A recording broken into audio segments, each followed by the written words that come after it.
This podcast is sponsored by nobody. Hey dudes, welcome to Splat from the Past, the only 80s themed horror sci-fi show where things could get totally radical. Now today, I will be welcoming a legend amongst legends, amongst Zeligs. I will be talking to Christopher Riordan. He has been a legendary bit part dancer, choreographer, actor in film and television since he started in the late 50s, but mostly in the 60s. He was in so many great films and television shows. He was in musicals like My Fair Lady, lots of Elvis movies like Viva Las Vegas and Roustabout and Tickle Me. He was in Dr. Goldfoot and the Bikini Machine, The Cincinnati Kid, Fantastic Voyage.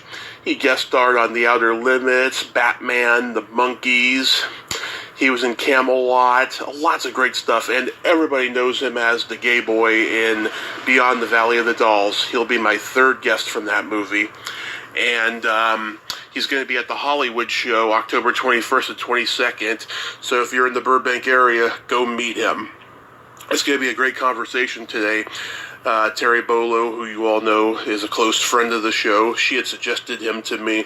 They were Facebook friends, and she knew, what a history he's had. So I reached out this summer, and finally here on September 23rd, we're going to finally make it happen on the first day of fall. And I cannot wait. We are wrapping it up with some real toe curlers here on Autumn September in Splat from the Past. So yeah, here is my interview with Christopher Riordan. Hello. Hey Christopher, welcome to the show. How are you today, sir? I'm very well, and you? I am just spectacular. This is such a great honor. Thank you for taking the time today. Oh, well, I usually enjoy these things. They're kind of fun, and it's fun to reminisce and talk about old friends and things that no longer exist, unfortunately, in the industry. So what do you have in mind today? So, going back in time, I was reading that you were adopted, you had a pretty horrific childhood, but you overcame that. What age did you start gravitating toward acting and performing? Oh, boy, you did do some research, didn't you? Yeah. Usually people don't even mention that. I actually started performing in show business when I was about 4 years old. Mm-hmm. Yeah, so it was just a fluke. A friend of my grandfather's was involved with some show. I don't remember now what it was he did. Mm-hmm. But I was only 4 years old, so it wouldn't have mattered to me if you told me he was the producer, the director, or the star. I was happy to be up on stage and singing and moving. So. Mm-hmm. So you found out you had it pretty early on in your life. Yeah, I don't even think that I was conscious of thinking, oh, I have it, or this is what I want to do. I just knew that I was comfortable doing it, and it seemed to give me pleasure, and it gave other people pleasure, so that was nice, and I wasn't terribly used to pleasure since you brought up the subject. It was a pretty horrendous childhood until I ran away from home at 18, so. Did you though get involved in school plays? Oh, yes, I was involved with all the theater that was done in school. I was part of the drama club, and I think in those days they called it the Thespian Society, which was the thespians were actors. So I was part of that, yes. Was it mostly musicals you were doing? No, I only did musicals if we did a variety show or some sort of a review thing. But other than that, no, I was doing acting. In fact, I had always considered myself an actor and not so much of a dancer. In fact, when Fred Astaire saw me and wanted to hire me, I was so young and stupid and naive. I said to him, well, Mr. Astaire, I'm not really a dancer. And he put his hand on my shoulder and just looked at me in the eye and said, kid, you're a dancer. So that was that. Are you born and raised in Redwood City? Yes, I wasn't raised in Redwood City. I was born there. I was adopted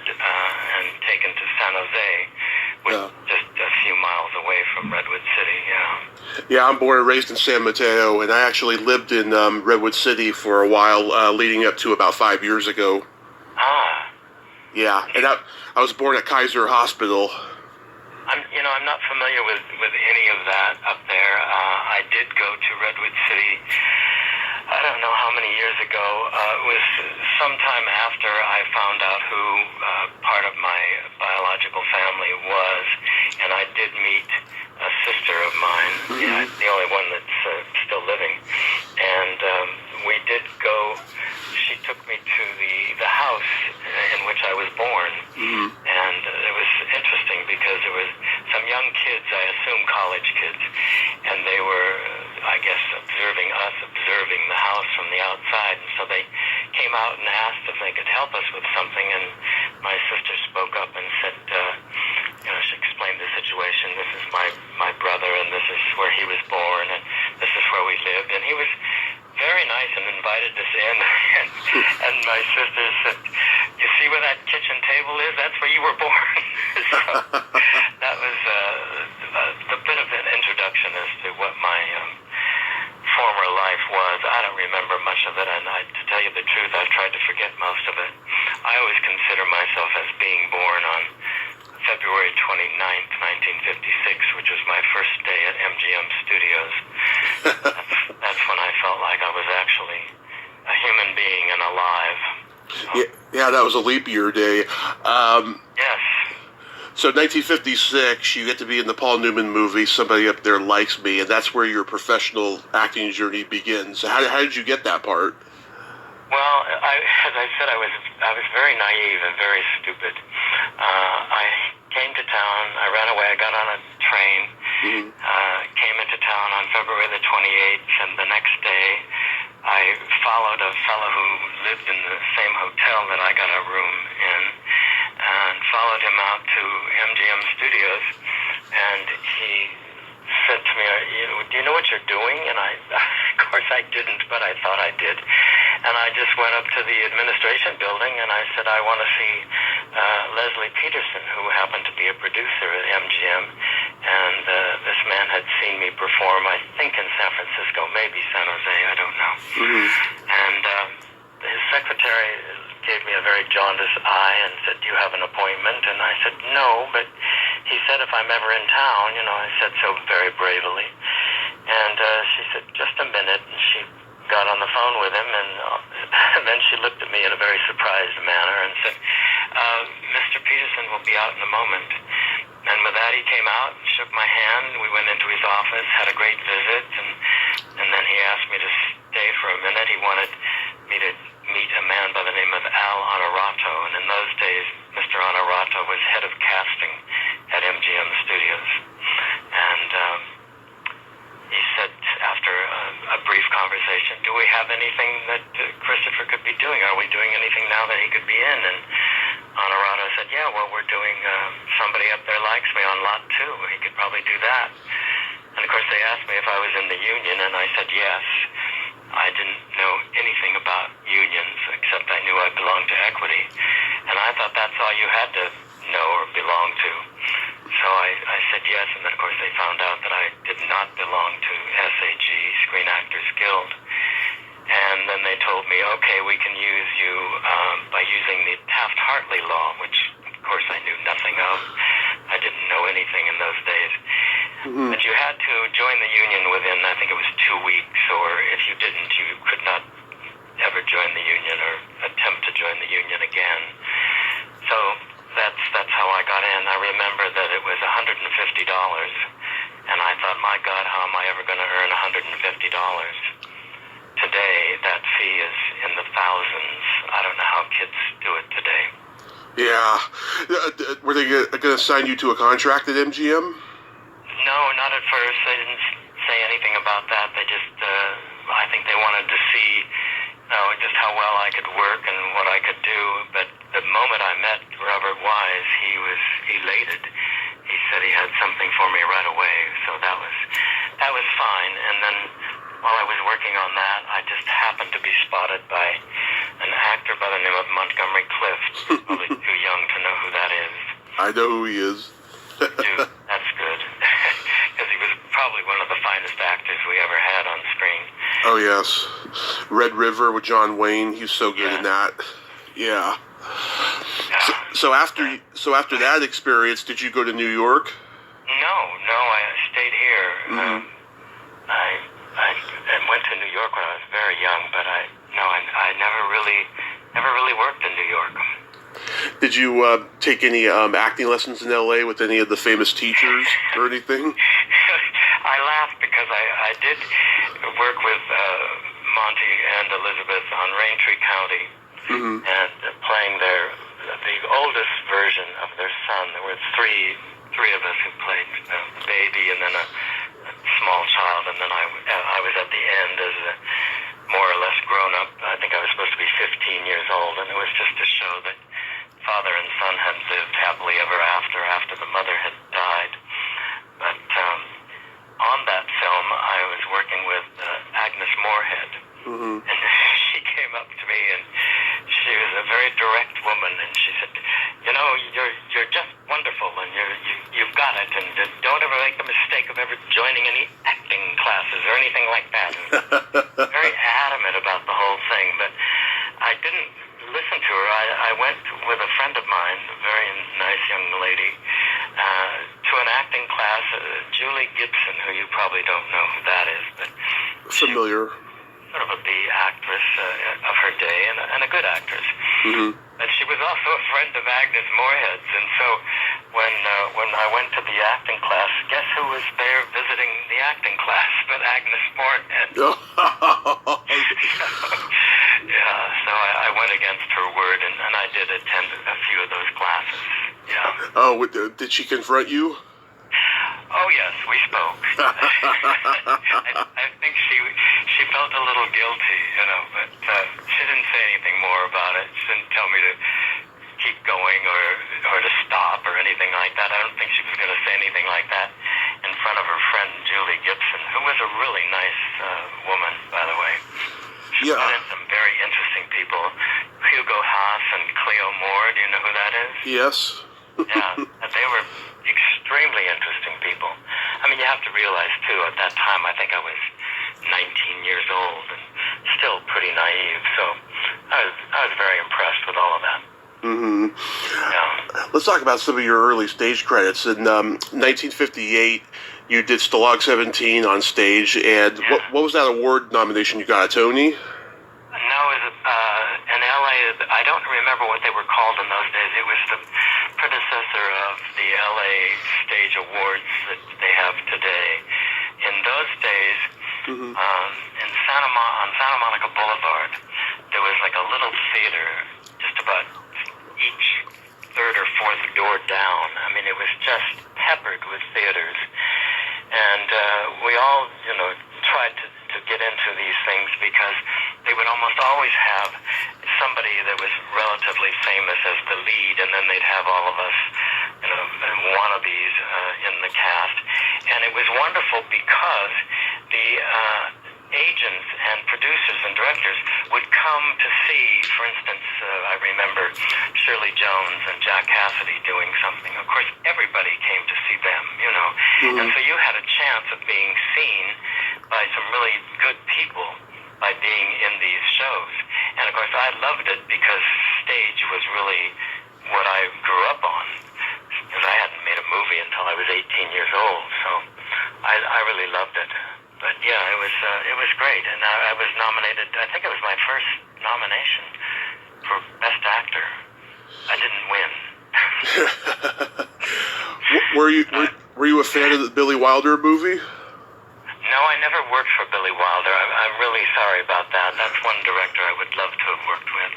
No. But did you like the movie? Which movie? Stalag 17. Oh, I'm sorry. Yes, indeed. Oh, yes. Yeah, in fact, because of the movie, I fought to play that part, Price, because I thought I could be even more sinister than Peter Graves was. Yeah, it's one of the best movies ever made, especially in war. It's got comedy, drama, and suspense. It's an amazing film that holds up. Yes, well, I don't think you can go wrong with Billy Wilder, period. Yeah. Pretty fantastic. first 20 years of his career, I mean, he was in top form. It started to slide a little bit by the late 60s, but that man just put out so many great films year after year. Yes, you can forgive him for doing things like 1, 2, 3 and stuff Yeah. like that. There was no way that Jimmy Cagney was going to retire on that movie. No. But I also liked Fedora. I don't know whether you like that or not, but I did. It's okay. I like Fedora's okay. It's good to see William Holden again working with him. But yeah. Then you did Dracula on stage, which was long before Frank Langella did. Yes, and they tell me I was much scarier. So I don't know, but I enjoyed doing that. It was great. And again, I got a nomination, and again, I didn't win. So. But it was good. I just love doing theater, so that it didn't matter, Yeah, did it give you confidence as a performer? I think when I was on stage, I had a tremendous amount of confidence. It was when I was off stage that I didn't have much confidence. I mean, I still, today, as a matter of fact, my son, not today, but I mean, in this time frame, asked me the other day, why didn't you do the Carol Burnett show, and I said, quite frankly, I didn't think I was a good enough dancer to audition for that, But I think when Fred Astaire tells you you're good enough to replace him, I guess you're a good dancer. It's only in recent years that I really look at, things that I did, and I think, oh, that wasn't bad. You were pretty good in that. Oh, that's nice. Yeah. But I think most performers feel like, they're not good enough. I remember working with Jack Lemmon, and he said, I always feel like today's the day they're going to find out I really don't have any talent. So, yeah, they call that imposter syndrome. Yeah, I guess.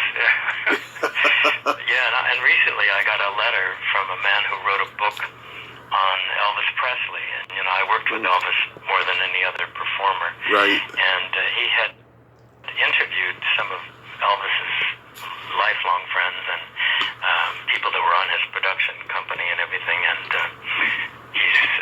the guy asked, Lamar Fike was his name, if the name Christopher Riordan meant anything, and he practically yelled and said, oh my God, he said, that kid was Elvis's favorite dancer. And I thought to myself, wow, to be Elvis's favorite dancer, and I don't even consider myself a dancer, but okay, I'll take it. Oh yeah, but this shows you the dichotomy of, most actors, as I said, I think they feel like, they're not good enough or whatever. So going back to Fred Astaire, so where did he see you at? Well, a friend of mine had said, Hermes Pan is coming back from Italy. He had been doing Cleopatra with Elizabeth Taylor, and they're looking for somebody to dance with Barry Chase, who was Fred's last dance partner. Yep. And my friend said, I want you to go down and meet Hermes. I've told him you're going to be there at 10 o'clock and blah, blah, blah. And of course, I thought like heck I didn't want to go, and she finally said to me, look, if you don't go, I'm never speaking to you again, and I mean it. And she was a very good friend, so I really didn't want to disappoint her, and I thought, well, the worst that can happen is she'll just say, you're not of my caliber or whatever. And I put it off after meeting him as long as I could, and finally I said, well, I better go change into some dance clothes, and I came out and was warming up at the bar, and all of a sudden I saw Fred Astaire come in the front door, and I thought, oh my God, how do I get out of here, I was scared to death. I mean, can you imagine, it's Fred Astaire. And they watched me warm up. I didn't even dance. They watched me warm up, and then Fred called me over, and he started talking to me, and at first, of course, I thought, what is he saying to me? I was so confused by the whole thing. And then he said, can you stick around? He said, I want to call William Morris. And so he gets on the phone with William Morris, and I still am not quite sure what's going on here until he puts his hand over the mouthpiece, and he says, here's $500 a week for rehearsal and $1,000 a week for performance. Is that enough for you? mind you, this is 1962, so, figure that out. That's a pretty good salary in those days. And so that was it. I mean, I didn't even really dance for the man. I just did a few warm-up moves, and that was it. And he was very happy with me. We had a wonderful run at the Sahara Hotel in Las Vegas. It was great. And you and Barry became very close. We were very close friends for a long time, yes. Oh, yeah, everyone remembers her from It's a Mad, Mad, Mad, Mad World. Yeah. Speaking of directors, I think Stanley Kramer is one of the best directors, but I personally am not a fan of Mad, Mad, Mad World. Really? No, it's just, I don't know. It's not for everybody, I mean, being a comedy nerd that I am, I love it, But like Stanley Kramer, I mean, he was a groundbreaking, independent filmmaker before anybody even knew that word, independent filmmaker. Yes. Probably one of the reasons that I sort of not fond of it is that at their 50th anniversary of the film, of course, they asked Barry to attend all of these showings, and she asked me to go with her. So I've probably seen the film 100 times, and that's quite enough. But even though there's some wonderful people that I grew to know and love, like Marvin Kaplan is in it, and I worked with Jonathan Winters a couple of times. And he was absolutely wonderful. So, but in spite of that, it's just that's not my cup of tea. So. Yeah, no one funnier at improv than Jonathan Winters. Oh, God, what a wonderful man. I mean, I worked with him on The Loved One, and he was hysterical. We shot at the old Doheny Mansion, and I think I was there for like 2 weeks on that. I played the best man in the wedding scene, and he was constantly entertaining us. Just things that he would just throw out of his mouth, and no matter what happened, somebody would walk by, he'd have something to say about it, and it would be hysterical. Or somebody was wearing something, and he'd make a comment. He was very funny man. So, Hermes Pan, he was instrumental in getting you casted in movies, right? Well, when we finished the run at the Sahara, there was a big party that Fred gave, and we were all, drinking and eating and talking and chatting, and Hermes came up to me and he said, "What are you doing after this?" And I said, I'm going to go back to L.A., and he kind of felt it out, and then he finally said, "Well, I tell you what," he said, "I'm doing a movie. Would you like to work with me again?"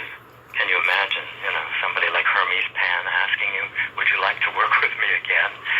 And so I said, "Of course, sure," and then, I don't know, somebody came up and interrupted us, and we went on about our way, and then later on he came up to me and he said, "All right, I'm leaving now." He said, "But I will give you a call when you get back into town. Is that okay?" I said, "Yes, of course." I said, "By all means." And as he started to leave, I said, "Oh, Pan, wait a minute." I said, "What's the name of the movie?" And he said, "Oh, it's called My Fair Lady."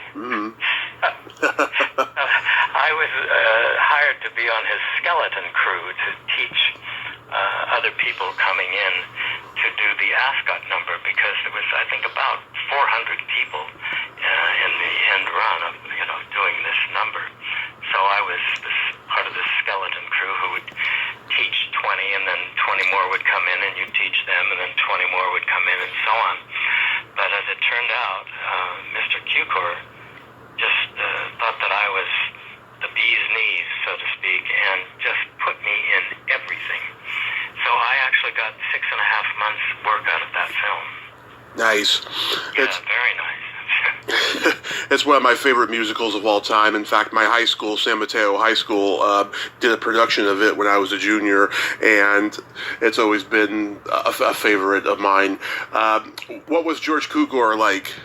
Well, he was wonderful. I had been warned, that he was difficult and temperamental, and would scream and holler and berate you, and so on. He was nothing like that. Nothing at all like that. He was just charming, and he came up to Hermes and he said, "I want to use Christopher in the beginning scenes with Audrey and Marjorie Bennett and Rex." And Hermes said, "Well, that's okay. That's fine. That won't interfere with what I want him to do."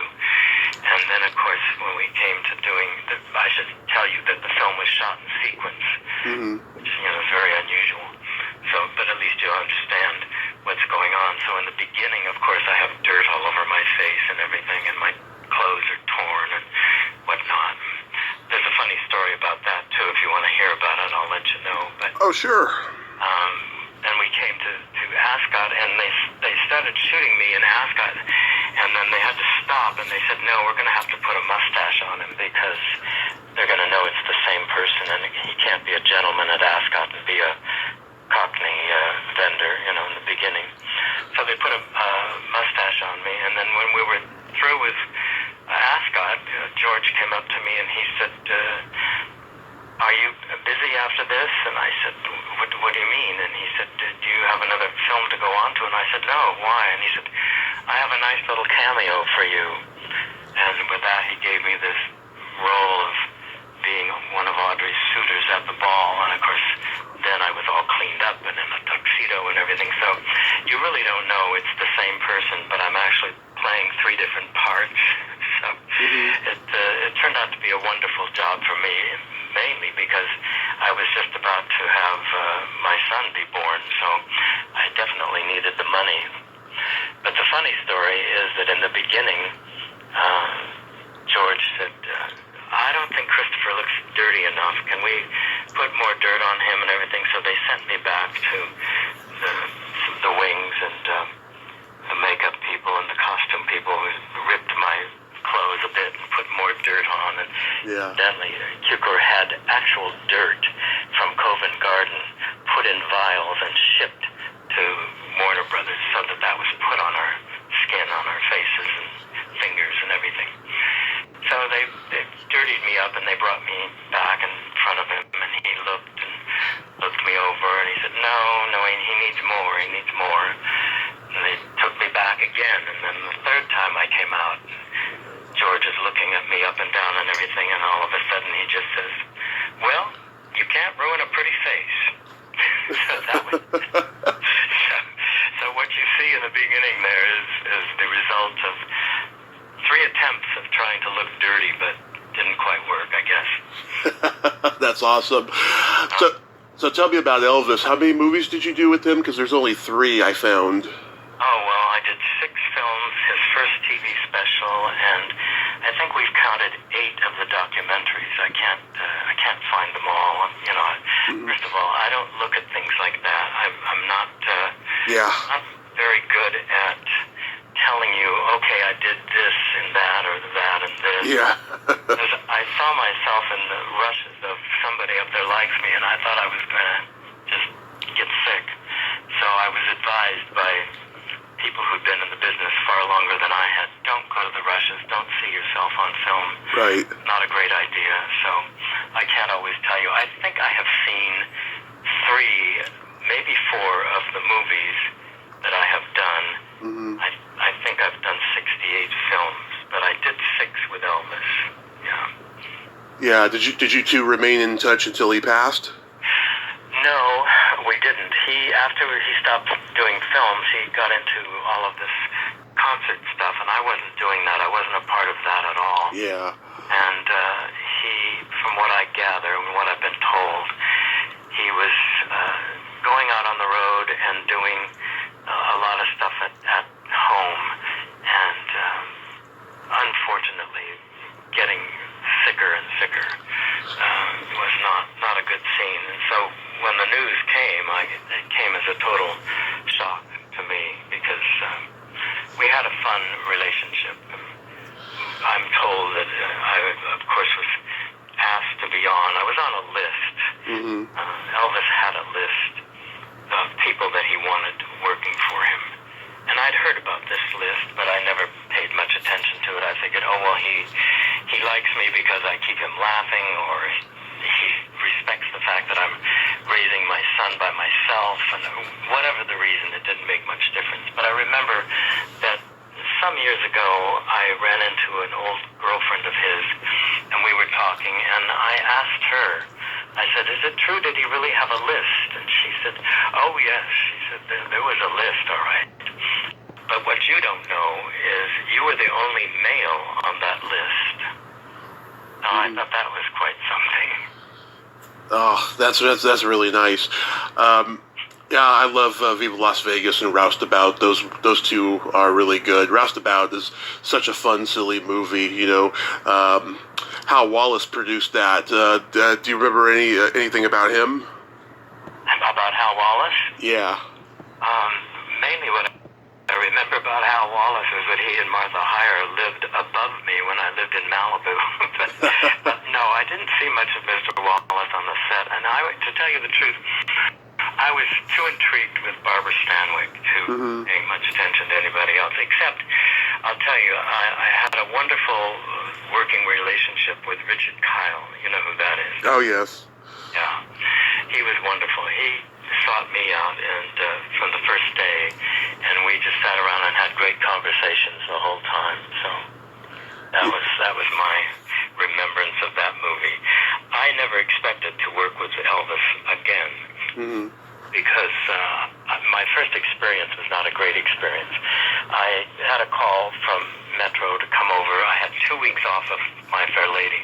And they asked if I could come and partake in this dance number. And at first I didn't want to do it. I was being a snob because I thought, I just got through working with Audrey Hepburn and Elizabeth Taylor, Montgomery Clift, Paul Newman.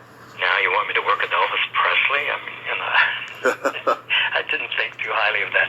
And in fact, I told that to Elvis, and he laughed like crazy. He thought it was very funny. But I was called over. I decided to do it because, as I said, I was expecting my son to be born. So I thought, well, it's money. It's a paycheck. I better do it. It's only 2 weeks. So I went over. I introduced myself to the assistant choreographer, who was not very pleasant. She introduced me to the choreographer, who was even less pleasant, and said to her, well, you know what to do with him. And so she took me and put me way in the back. Well, I'm smiling because I said to myself, this is working out very well because no one will ever know I'm in this movie. So that's terrific. I can do this, collect the paycheck. No one will ever know that I did it. And so the 2 weeks went by, it was finished, and at the end, Elvis came up to me and he thanked me for my hard work and so on and so forth. And I thought, what's he talking about? Does he even know that I exist? And he said, I'll see you on the next one. And I walked away saying to myself, the heck you will. You'll never see me again in your life. Well, little did I know. But what happened was he had come up to a friend of mine who was working on that film, a girl dancer, Pam Freeman. She turned out to be my assistant when I began choreographing. And he asked her, he said, who's that kid in the back? And she said, oh, that's Christopher Riordan. He's Fred Astaire Discovery. And Elvis said, well, why in the world is he in the back? And she said, well, that's where your choreographer put him. And, of course, the upshot of the story, and I told this story at Graceland one time, and the audience just roared. They stood up and applauded like crazy. And I said, and, of course, I went on to make 6 films with Elvis and his first TV special, and the choreographer never worked for him again. But that's how Elvis handled things, very quietly, no problems. We had a problem on the TV special. And we had several choreographers come and go, and I don't know why that was. But one of them didn't want me standing next to Elvis in the Jailhouse Rock number. And, of course, Elvis wanted me to be right next to him. So under his breath, he just said, stay right where you are. And so I just stood there, and then Elvis said, excuse me, may I be excused for a moment? And he left the set, went down the stairs and went off. And then he came back, and he looked at me and smiled, and I thought, what do I do? Where do I go? What am I supposed to do? And they went on. That was it. I was standing right next to Elvis. He just said to me, stand closer. And that was it. So however he handled it very quietly. Nobody knew. There were no scenes. There was no, arguments or fighting or anything. It was just taken care of. That was that. Did you see the movie that just came out about him? I did. Yeah, one of my sons wanted me to see it with him, and two of my grandchildren wanted me to see it. They wanted to see it with me. They wanted to know what I thought of it. And honestly, I was all prepared to hate it. Mm-hmm. But it got me almost from the first moment. And I thought the boy was very good. Didn't look like Elvis, but he certainly grabbed an essence of Elvis. I don't know how he did it, but he did it. And I thought it was really good. I only saw two points that I could find fault. Mm-hmm. And those were, really not terribly important. You have to realize when you're making a movie, you can't always be exactual. You can't always be factual. Oh, it happened at 5 minutes to 5. Yeah. And the one thing was, of course, they mentioned that Priscilla was on the set, and Priscilla was never on the set. Mm-hmm. In fact, when Priscilla and I finally met a few years ago in Collingwood at one of the Elvis festivals, the photographers were so amazed.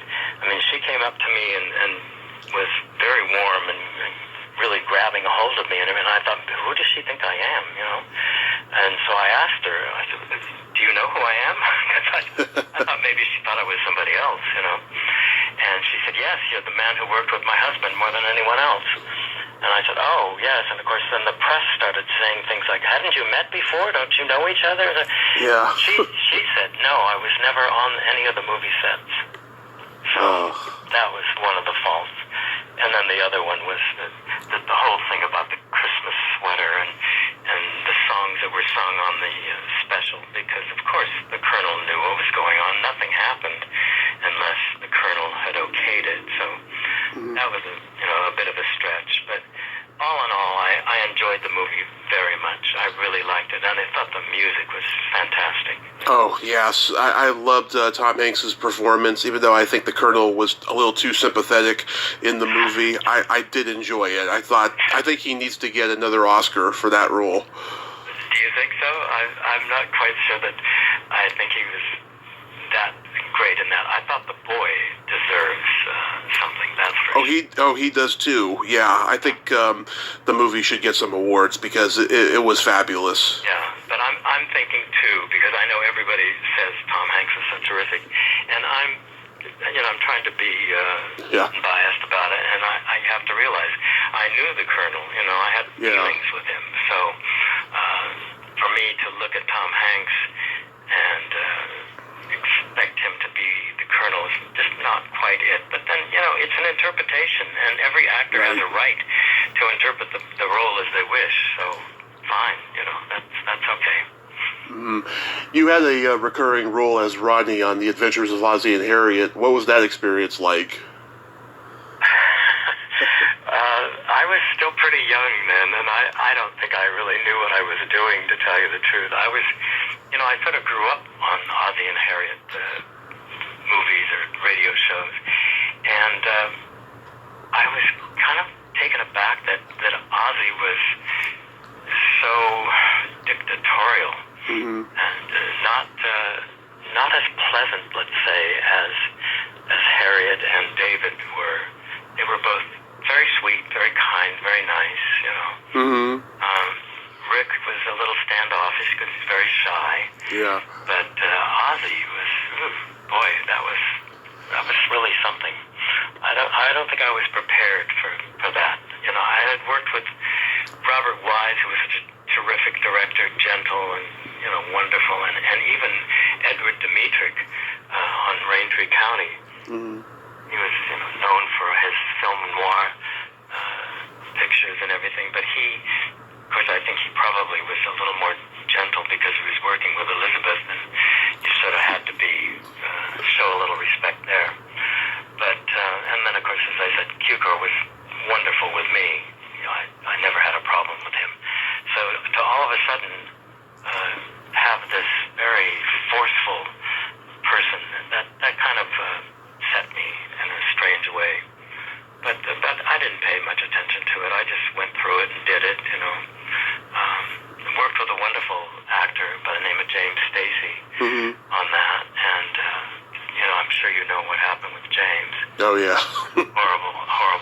motorcycle accident. But, horrible. and I also did a film with him called Swingin' Summer, which was a film that Raquel Welch did, and her husband bought up all the prints because it was such a dreadful film. So. Mm-hmm. You did some episodes of The Outer Limits. Anything stand out there? Working with Peggy Ann Garner, I loved that. She was wonderful, really nice to be with, and working with the man who created all the monsters and who was inside of all those suits and everything. Janos Prohaska was his name, and he was an extremely interesting man, really, really good.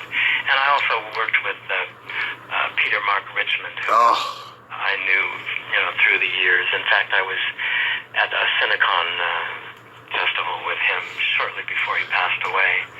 So that was nice, yeah.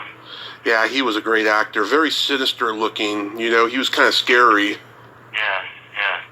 But I also worked with Dewey Martin and Mary Murphy on one of those episodes, and I was delighted to find that they were really terrific actors. So good to work with. You got to be a nude POW in Von Ryan's Express. God, you had to mention that. How was that? Did Sinatra laugh at you? No. No, there's a joke there, but I'm not going to tell it. Okay. No, I'd worked with Frank before. I appreciate Frank's talent. I play his music all the time, but I didn't enjoy working with him on film. He was not pleasant to work with. Yeah. When I was assigned to choreograph Nancy, I dreaded it, but she turned out to be absolutely wonderful, and at the end came up and gave me a big kiss and thanked me for making her look so wonderful, because she's not really a dancer by dancer standards, so. Mm-hmm. Here's a great movie, The Cincinnati Kid. Yeah, unfortunately, Peckinpah got fired off of that. Oh, I didn't know that. Yeah, and so when he left, so did half the cast. I mean, they just recast it. MGM recast it. I guess the new director wanted different actors, So I think I did about 2 weeks' work on that, and then we were all told to go home, and then we'd be back in a week or so or something, and then in the meantime, Peckinpah was fired, and new director and new cast, and so I'm really not in it at all. I don't think. I don't know. I haven't seen it, so Norman Jewison, he took it over. Yeah. You did some beach party movies, including Dr. Goldfoot and the Bikini Machine, where you played a robot dancer. I think you were the first robot dancer in the history of film. Really? Oh, that's interesting to know. I can't think of anybody before that. Yeah, and of course, you predated Michael Boogaloo Chambers, who I've interviewed. He was a dancing robot. Oh, I didn't know that. Yeah. Go ahead. How was making that movie? Well, it was another time of working with Vincent Price, who was that was just a gift always. He was such a wonderful man and so funny, such a great sense of humor, and I just loved him. He was great. I can't say enough nice things about Vincent Price. Yeah. So that was great. And then of course I had all my girls, the Beach Girls. Most of them were in that. I had just been called on the first one. I was called just to be a surfer dancer, dancing on the beach. And Jack Baker was the choreographer, and he knew, being a dancer, he knew my history with Fred Astaire. So he asked me at that time, would you like to be my assistant? And of course that was a little more money, and as I said, I'm raising my son by myself, and so, of course, yes, I'll do that. And then I ultimately became the head choreographer at AIP. So those days, at first I sort of looked down on them. I thought, oh God, what am I doing here? But now when I do all these autograph shows and everything, and I hear all these people tell me the great joy that they got out of watching those films, the Elvis films and the beach films and all this, I think, well, I guess I did a good thing. I contributed to somebody's happiness, so fine. So I embrace them now, whereas I didn't used to. Did you know Sally Soxy? Do I know Sally Soxy? Yes, indeed. In fact, Sally and I are doing a autograph show next month. The Hollywood show, yeah. I talked to Sally earlier this year. She is such a gem. She's one of the dearest girls I have ever met, and she's one of the great joys of my doing those films, because no matter what I asked her to do, she would do it. Oh. No upset attitude, or just totally cooperative. Yeah, and Sally and I keep in touch. We're always in touch. She and Mary Hughes, unfortunately, is no longer with us, but Sally and Mary were like my pets. I could always ask them to do anything, they'd do it. And we had great times in those days. Yeah, I adore her. Love it. You worked with one of my favorite actresses of old Hollywood, Natalie Wood, on a couple movies. Yes. Yeah. I met Natalie when I first came to town, and she was sort of part of this gang that we hung out with. She couldn't always be with us because she was either working the next day or her mother wouldn't let her out or what have you. And I think I worked with her sister first. Lana. Yeah, in Girls on the Beach, I think that's what it was. And Lana and I are still in touch. In fact, I have a lovely picture of Lana and I when we did an autograph show, I don't know, 2 or 3 years ago.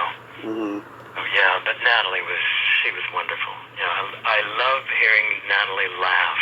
Yeah. You could make her laugh. I know you're on Facebook, and I know that I reposted a post that I had written about Natalie. Yeah. A few days ago. I don't know if you read that or not. Did you read that? Not yet, but I will. Oh, going to a party with Natalie and Arthur Lowe Jr. You should read that because it's very funny. I don't think it's anything your radio audience can hear, but, but it's a very funny story. Arthur Lowe had a great sense of humor. Very dry. What was it like working with Blake Edwards on The Great Race? I loved working with Blake Edwards. I had worked with him prior to that on a film called What Did You Do in the War, Daddy? Yes. And I had to drop out of that because my son had contacted the measles, the chicken pox at preschool, and had ultimately given them to me, and so I had to drop out of that. But Hermes asked me to work on Great Race, and Blake was delighted to have me back, and I got to work with Dorothy Provine. I sort of assisted her in that wonderful number that she does called You Shouldn't Have Had No Oughtn't Have Swung on Me. That was a great film. I enjoyed doing that a lot. Yeah, I talked to his daughter Jennifer last year, and she could just tell how much I loved her father's movies. You know, she was really feeding off my energy. I think Victor Victoria is one of the best films made. It's on my top, and I seldom crow about anybody's choreography other than Hermes because he was so clever and so wonderful. But the choreography in that film is brilliant. And the fellow who did that, just wonderful. The jazz number is, Julie's terrific in that. Yeah. Yeah. Any good stories about Fantastic Voyage? Well, not really, because everything I did was green screen. Today it's blue screen, but it was just my legs. You know, I mean, I saw these guys on the set. I was at 20th doing something, I can't remember what, and these guys were looking at me, and I thought, what the heck is going on here? You know, what do they think they're after? And finally they came up to me and said, you know, they would like to use my legs. Well, can I have them back when you're through? And then they explained to me that they didn't think Stephen Boyd's legs were long enough or whatever. So they just wanted to use them. And again, you know, I'm raising my son by myself, and he's just a little kid. And so I said, oh, okay, fine, you know. So those are my legs when you see them swimming through, I guess, the veins of somebody. Is that right? I've not seen the film. Yeah, it's been a while since I've seen it, but I have a clear picture of what you're talking about. Yeah. But I think it was about the fourth or fifth time I'd worked with Raquel. The first time I worked with Raquel Welch, she was the billboard girl on a show, a television show called The Hollywood Palace. Oh, yeah. And I was hired, of course, to partner Barry Chase when she performed on The Hollywood Palace. And Dean Martin was the host that week. And I remember she came out, Raquel, with a sandwich board. He made some jokes and things about it. She had nothing to say. She just walked across the stage. That was the first time. And then she did a little bit in an Elvis film. And then, as I said, I worked with her in Swingin' Summer. And her roles were getting larger and larger. And then all of a sudden, Fantastic Voyage. And then I never saw her again, except when I lived in Beverly Hills. She was my neighbor, but I never really saw her. How about Camelot? Well, there's another nude scene. That was okay. It was nothing that I would write home about. I found Richard Harris's behavior strange, and yet I knew that my dad, the man that I call my dad, had directed him in Mutiny on the Bounty, and they got along very well, and Papa really loved Richard, so I thought, well, just go with it, But it was great fun to see Vanessa Redgrave and Franco Nero in the beginning of their great romance. So, yeah, but we shot all that at night because they burned me at the stake. Yeah. Oh. Yeah, so that it wasn't much of a thing. It wasn't much of a part, nothing much. You are my third guest from Beyond the Valley of the Dolls. Oh my! I've talked to Dolly. I've talked to Marcia McBroom. Oh yeah. How did you get cast as Gay Boy? Boy, that's another story too. I was supposed to do a film for 20th Century Fox. I had my choice. I could either do Myra Breckenridge or Beyond the Valley of the Dolls. And when I selected Beyond the Valley of the Dolls, it was still the sequel to Beyond the Valley of the Dolls. The Manson murders had not taken place yet, and so they hadn't called in Roger Ebert to change the script and turn it into this horrible horror story. And I chose Valley of the Dolls because I had met Michael Sarn and Mae West, and Miss West was very distant, and Mr. Sarn was very high on marijuana. And I thought, I just don't think I want to do that, So I told them, okay, I'll do Valley of the Dolls. Well, I remember we were going to start work, and then all of a sudden we were called in, and they said, oh, well, go home, you've got 2 weeks, and we'll call you back.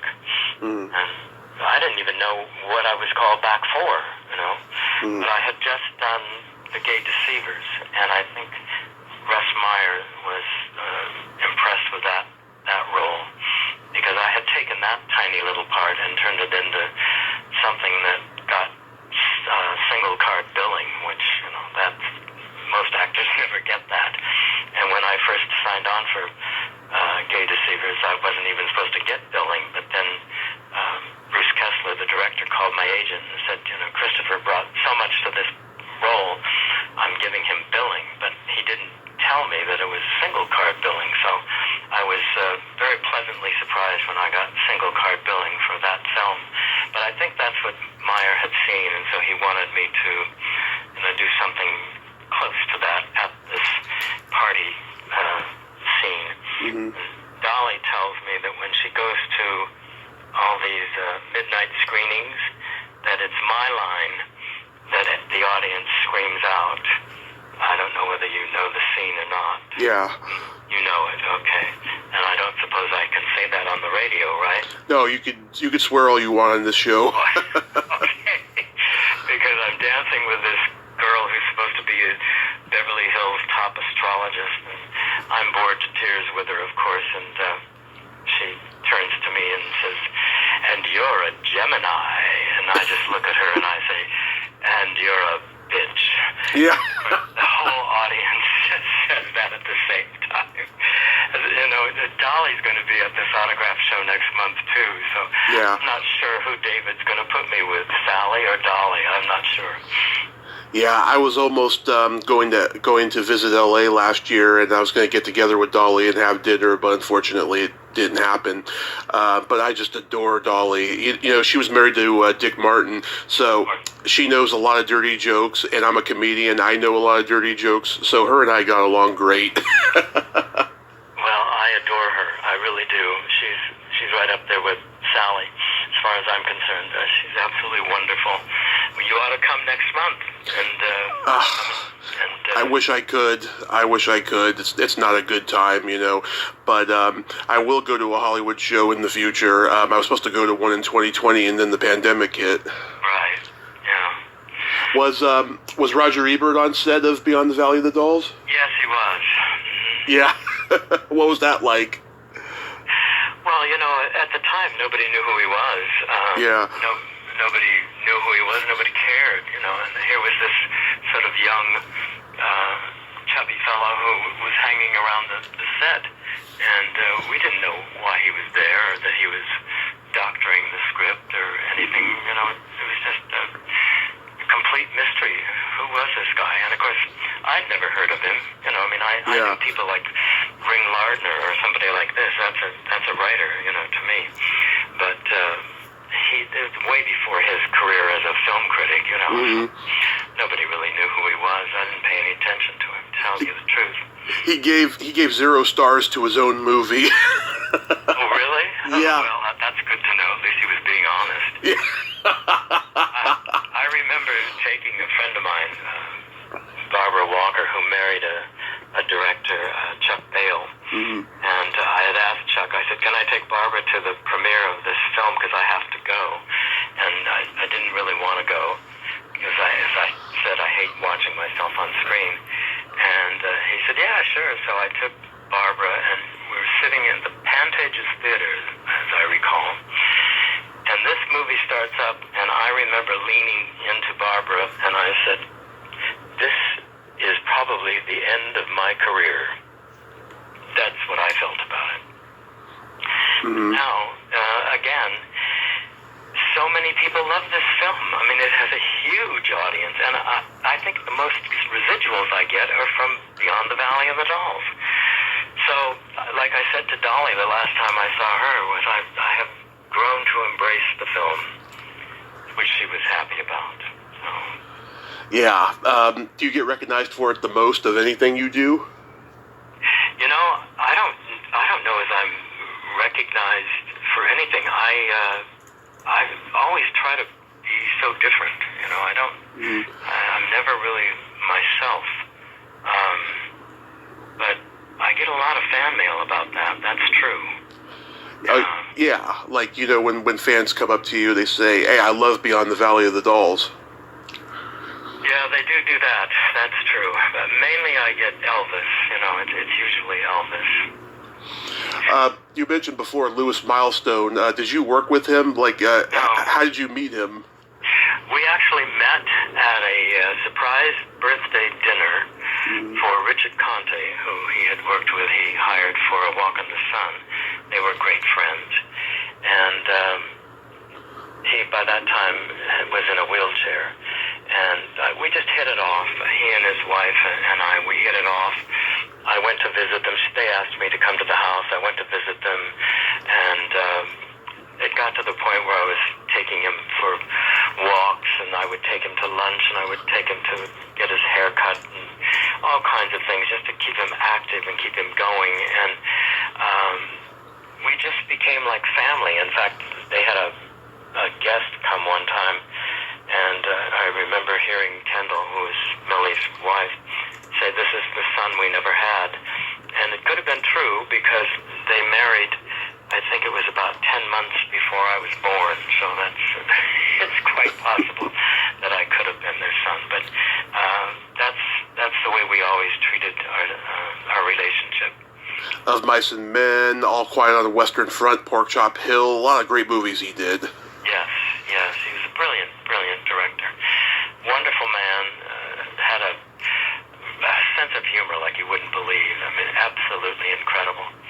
he's very overlooked when you talk about the great filmmakers of that period. He was truly great. Yes, you're right. He really was, and I was so lucky to. I would be there in the mornings and have coffee with him, and we would discuss, filming and what went into this and what went into that, and people don't realize that one shot, that overhead shot in All Quiet on the Western Front, was his idea, and he had a fight with Uncle Carl Lemley, over that. Lemley didn't want to dig a hole and all that, and they argued about it, but they were the best of friends, so it was, it wasn't a big fight or anything, but Lemley finally said to him, all right, fine, dig your damn hole.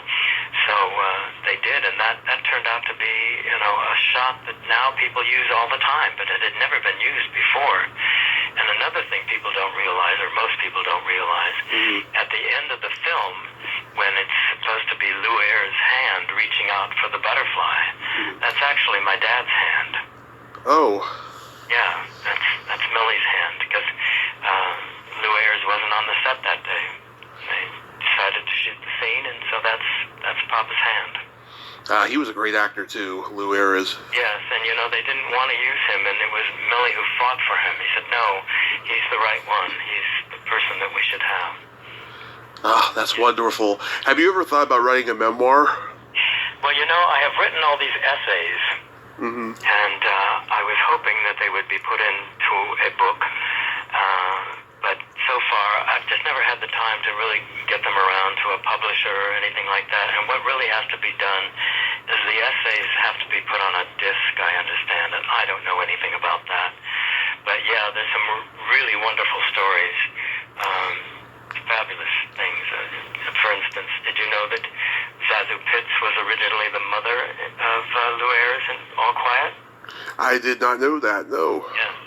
And it came at a time when they decided that they had to make this into a sound film. And of course, Zazu Pitts' voice betrayed the character, so they had to fire her, and they hired the other woman. And then many years later, when I was living in Puerto Vallarta, a man came up to me at a cocktail party, and he said, I understand you and I have something in common. And I said, well, what is that? And he said, show business. And I said, oh, were you in show business? And he said, well, my mother was an actress. And I said, well, what was her name? Maybe I worked with her. And he said, no, that'd be before your time. Try me, I said, because I go back a long ways. And I have worked with, silent actors and actresses. So he said, well, my mother's name was Zazu Pitts. And I sort of laughed. I said, well, as a matter of fact, my father hired your mother for All Quiet on the Western Front, but then had to fire her. And from then on, Don Gallery and I became fast friends.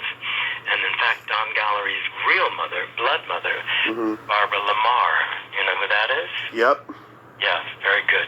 Good for you. But when she died, her best friend, Zazu Pitts, she said, I want you to adopt Don, please. So she did. Oh, yeah. I think you got some great stories here, and I think if you get someone to help you, put them on a disc and then commit them to paper, I think people would buy it. Well, people seem to love it. I don't know if you've read any of the comments on my Facebook, but they read some of these essays, because from time to time I will repost one, and put it on. And I get the nicest compliments. I mean, really nice compliments. Not just like, oh, I enjoyed that, thank you, or, but really things like, you took me right to the scene. I could actually see the people. I could feel the fabric and, all this. So, yeah.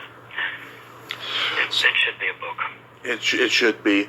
October 21st and 22nd is the Hollywood show in Burbank. And you do that at least once a year, right? Usually once a year. I haven't done it for a couple of years because of the pandemic. So this will be my first time back in 2 or 3 years, yeah. It's going to be Dolly and Sally will be there. It's going to be like a family reunion for you. Yes, yeah. And the funny thing is that David, who runs the whole show, he didn't even know that Sally and I were good friends. Oh. Yeah, I let him know that. I finally wrote to him and said, Sally and I go back. In fact, I sent him a picture of Sally and I together when I was choreographing her in one of the films. Barbara Luna, she does a lot of booking of people there too. Yes, she does. Yes. She's wonderful. I loved it when I talked to her last year. So, Christopher, it's been such a tremendous honor. Thank you so much for coming on today and sharing all these great stories. I hope you have a ball at the Hollywood show, and I'll read that Natalie post. And you have yourself a great day, and please be safe out there. Thank you. I appreciate that. Yes, and you enjoy too. And for heaven's sakes, if you're ever in town, let us know, because I'm sure that it would be great fun if you could come next month with Sally and Dolly and myself. My God. I know. I wish I could. Just things are so tight right now, and October's my busiest month for the podcast and stuff. But okay. I promise, in the future, if something comes up, I will go. All right. Well, and if you ever have a subject or something that you think I can contribute to, it's been most enjoyable, so I would be more than willing to help you out on that. I appreciate that, sir. Have a great day and be safe. Thank you. Bye-bye. Bye-bye. Well, there you have it. Christopher Riordan. Ain't he a cool dude? Oh, what a nice man, huh? And great stories there. He should write a book. He was just fabulous, and I'm so honored to have talked to him today. Thank you, Terry, for, bringing him back to my radar, because, I'd kind of forgotten about him, because I can only absorb so much information, because I interview so many people, and I know so many people's careers. Sometimes I need a little, kick in the behind. Well, until next time, this is Tommy Throwback Kovac saying there's no shame in living in the past, because the present sucks. Later, dudes.